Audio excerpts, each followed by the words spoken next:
दोस्तों, मेरा नाम मधुकर वार्ष्णेय है। मैं राइस फाउंडेशन से हूँ और मैं आज आपको बताने वाला हूँ कि हम एरोबिक कंपोस्टिंग कैसे करते हैं। इसको हम हॉट कंपोस्टिंग भी बोलते हैं। तो ये आप अपने गार्डन में जो भी कचरा निकलता है उसके आप कैसे खाद बना सकते हैं, ये इसका पूरा डिटेल कंपोस्टिंग की साइंस क्या है वो मैं आज आपको बताने वाला हूँ। तो चलिए देखते हैं।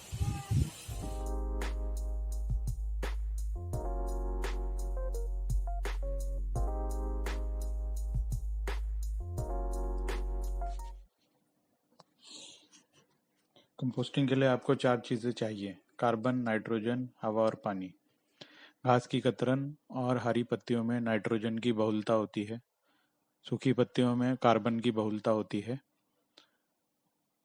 हरी घास और सूखी पत्तियां एरोबिक कंपोस्टिंग के लिए परफेक्ट होती हैं।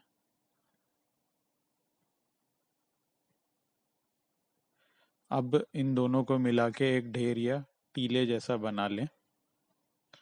अच्छे से मिक्स कर लें और कंपोस्टिंग की प्रोसेस को फास्ट करने के लिए ग्रीन और ब्राउन एलिमेंट का कार्बन टू नाइट्रोजन रेशो ठीक होना चाहिए।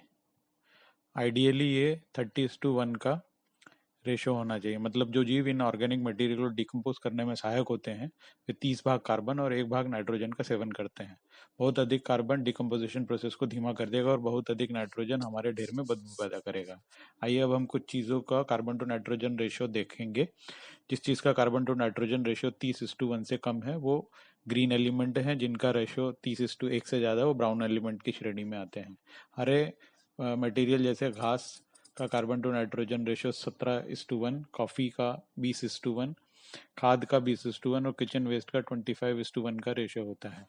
कुछ ब्राउन एलिमेंट्स जैसे सूखी पत्तियों का कार्बन टू नाइट्रोजन रेशियो 60:1, पुआल या फूस का 90:1, कार्बन और कार्डबोर्ड का 175:1, सॉडस्ट का 500:1 का रेशियो होता है। कंपोस्ट का ढेर बनाने के लिए 2 भाग हरे और 1 भाग ब्राउन का मिक्स करने का थंब रूल है। और समझने के लिए घास और कतरन और सूखी पत्तियां लेते हैं 2 भाग, मतलब 2 पार्ट ग्रीन और 1 भाग ब्राउन। इसका मतलब है 2 भाग 17:1 वाले और 1 भाग सूखी पत्तियों का 60:1 वाला कार्बन टू नाइट्रोजन रेशियो हो गया, जो कि 94:3 का रेशियो, मतलब 31.33:1 का रेशियो हो जाता है, जो कि हमारी ज़रूरत के हिसाब से सही है। इसमें सॉडस्ट भी थोड़ी सी मिला दें इसका, क्योंकि रेशियो जो है 500:1 का होता है, जो कि ज़्यादा नहीं डालना है, अदरवाइज इससे डिकम्पोजिशन स्लो हो जाएगा। हमने ये इसमें ऐड किया है जिससे कि बदबू की संभावनाएं खत्म हो जाएंगी। इसमें डेयरी या मीट प्रोडक्ट ना डालें, अगर डालते हैं तो उसे अच्छे से मिला दें।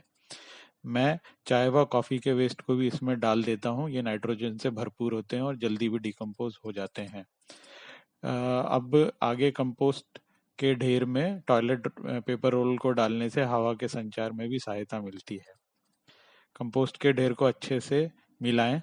ये कम से कम 3 फीट चौड़ा और 3 फीट ऊंचा होना चाहिए।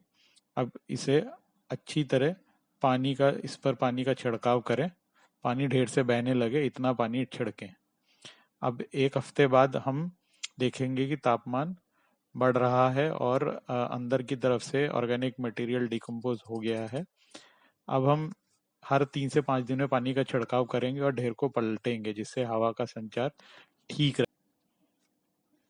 कंपोस्ट ढेर का तापमान 130 से 240 फ़ारेनहाइट के बीच, मतलब 50 से 60 डिग्री सेल्सियस होना चाहिए। अब हम पाइल में नाइट्रोजन एलिमेंट जैसे कि कॉफ़ी मिला रहे हैं और उसके बाद में पानी भी छिड़क रहे हैं। इसके बाद में अब इसका तापमान चेक करेंगे और थर्मामीटर को ढेर में लगाकर देखते हैं कि तापमान बढ़ रहा है और ये तापमान 128 डिग्री के आसपास पहुंच रहा है, यानी कि 53 डिग्री सेल्सियस, जो कि हमारे लिए ओके है, क्योंकि इस ढेर में कार्बन एलिमेंट थोड़ा ज़्यादा था जो हमने बदबू से बचाने के लिए किया है। अब हम 1 महीने बाद देखते हैं तो तापमान अभी भी थोड़ा बढ़ा हुआ है और थर्मामीटर लगा के देखते हैं तो हमें पता चल रहा है कि ये तकरीबन 123 डिग्री फ़ारेनहाइट है, जो कि 50.5 डिग्री सेल्सियस होता है। अभी 2 महीने के बाद कंपोस्ट का ढेर ठंडा हो गया है और इसे पलटने की ज़रूरत नहीं है। इसमें कुछ केचुए भी देखे जा सकते हैं। केचुए खाद बनाने में सहायक होते हैं और ये बहुत अच्छी खाद भी बनती है। 3 महीने बाद ऑर्गेनिक कंपोस्ट अब पूरी तरह से तैयार है और अब आप इस खाद को अपने किचन गार्डन में यूज़ कर सकते हैं। ये एक बहुत ही अच्छी क्वालिटी की केमिकल फ्री खाद है जो आप अपनी सब्जियों तो दोस्तों, अभी आपने देखा कि हम अपने गार्डन वेस्ट से किस तरह से बहुत आसानी से एक ऑर्गेनिक केमिकल फ्री खाद बना सकते हैं। इसी गार्डन वेस्ट को, जो कि ग्रीन है, उसको अगर हम अपने किचन वेस्ट से बदल देंगे तो ये खाद और भी ज़्यादा न्यूट्रिएंट हो जाएगी और इसको भी बहुत आसानी से बनाया जा सकता है। इसके पीछे की साइंस सेम रहेगी और बनाने का तरीका भी सेम रहेगा। धन्यवाद।